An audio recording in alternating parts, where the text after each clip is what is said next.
Assalamualaikum warahmatullahi wabarakatuh. Bismillah, alhamdulillah, wassalatu wassalam ala rasulillah wa ala alihi wa sahbihi wa mawalah, amma ba'd. Pertama, kita bersyukur kepada kehadirat Allah subhanahu wa ta'ala. Yang kedua, kita bersalawat kepada baginda besar Nabi Muhammad sallallahu alaihi wasallam.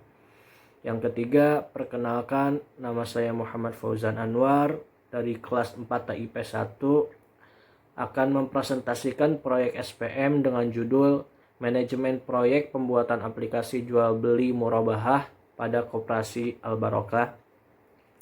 Langsung saja kita ke PowerPoint. Pada PPT kali ini bisa dilihat dengan judul Manajemen Proyek Pembuatan Aplikasi Jual Beli Murabahah pada Koperasi Al Barokah. Pembahasannya melingkupi 5 poin utama. Pertama, WBS, kedua Gantt chart, yang ketiga resource sheet, yang keempat cost management, yang kelima risk management. Yang pertama, WBS. WBS adalah kegiatan, daftar kegiatan atau target dari ruang lingkup suatu proyek yang terorganisir dan biasa dibuat dengan menggunakan project management tools.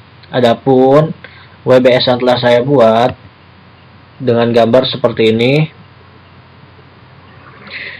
Tahap pertama ada tahap analisa, pendefinisian, dan perencanaan sistem. Tahap kedua ada tahap desain aplikasi.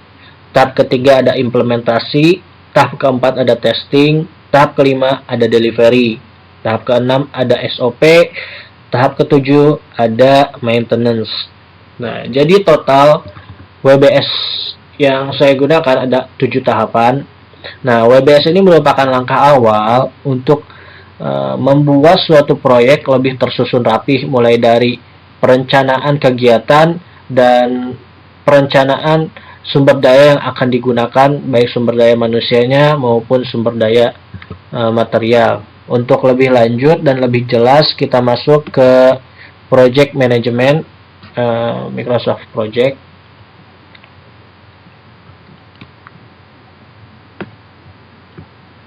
Nah, ini tahap pertama, tahap kedua, tahap ketiga, tahap keempat, tahap kelima, tahap keenam, dan tahap ketujuh. Untuk penjadwalannya, tahap pertama 14 hari, tahap kedua 7 hari, tahap ketiga 30 hari, tahap keempat 11 hari, tahap kelima 6 hari, tahap keenam 3 hari, tahap ketujuh 14 hari. Kurang lebih total penjadwalan pada pembuatan proyek aplikasi ini 3 bulan kurang lebih. Nah, penjadwalannya ini kita bisa lihat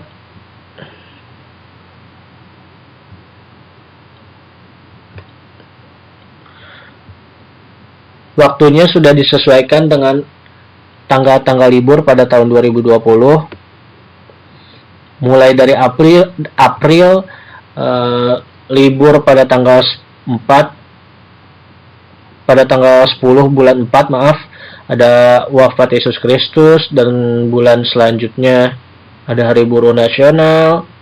Tanggal 7 bulan Mei ada Hari Waisak. Pokoknya tanggal-tanggal merah sudah dimasukkan dan disesuaikan dengan jadwal. Lanjut,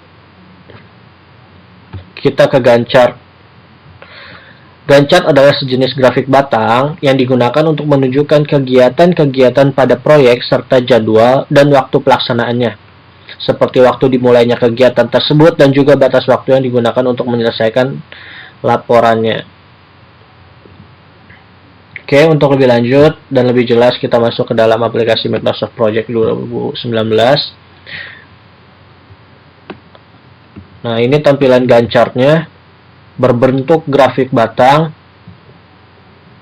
dan di sini tertera sumber daya manusia yang digunakannya dalam setiap penjadwalan.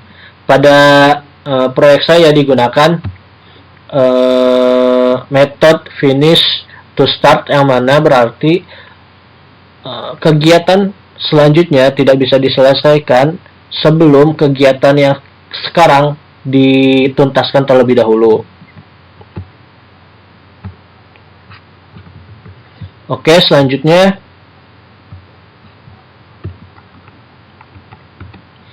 ada resource sheet. Resource sheet merupakan lembar kerja yang digunakan untuk membuat daftar sumber daya manusia maupun alat. Di sini kami menggunakan 7 sumber daya manusia. Yang pertama ada project manager, ada sistem analis, yang ketiga ada dokumentator, yang keempat ada desainer, kelima ada programmer, keenam ada tester, yang ketujuh ada trainer.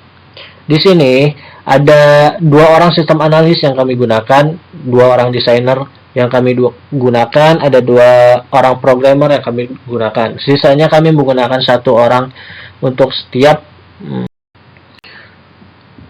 semuanya untuk masing-masing jabatan. Kita menggunakan 1 orang sumber daya manusia, kecuali pada sistem analis, desainer, dan programmer beserta trainer kita menggunakan 2 sumber daya manusia. Kemudian selanjutnya ada cost management. Cost management merupakan kegiatan yang memastikan bahwa proyek pembuatan aplikasi jual beli murabahah berlangsung sesuai dengan anggaran yang telah disetujui. Adapun cost analisnya seperti ini. Pada tahap pertama itu menghabiskan total biaya 4.620. Tahap kedua itu menghabiskan biaya sebesar 1.190. Tahap ketiga menghabiskan biaya sebesar 5.820. Tahap keempat menghabiskan biaya sebesar 2.900. Pada tahap kelima menghabiskan sebesar 1.600. Pada tahap keenam menghabiskan sebesar 510. Tahap ketujuh menghabiskan sebesar 2.800. Nah, jadi total semua biaya yang diperlukan untuk membuat aplikasi jual beli murabahah pada Koperasi Al Barokah ini sebesar 19.470.000. Adapun selanjutnya risk management. Risk management merupakan sebuah kegiatan yang mengidentifikasi, mengatur agar risiko yang terjadi dapat diminimalisir agar tidak berdampak buruk dalam pengerjaan proyek pembuatan aplikasi jual beli murabahah ini. Nah, begini tabel risk management. Di sini ada peringkat, di sini ada kemungkinan dan dampak. Pertama ada perubahan diagram, yang mana deskripsinya itu aplikasi yang dibangun tidak sesuai dengan model yang sudah ditentukan sebelumnya. Di sini kita menganalisa ada 7 resiko yang bakal terjadi, dan ini kemungkinannya berkisar dari 1 sampai 10 poinnya, yang mana semakin besar poin tersebut akan semakin memungkinkan terjadinya resiko yang telah disusun ini.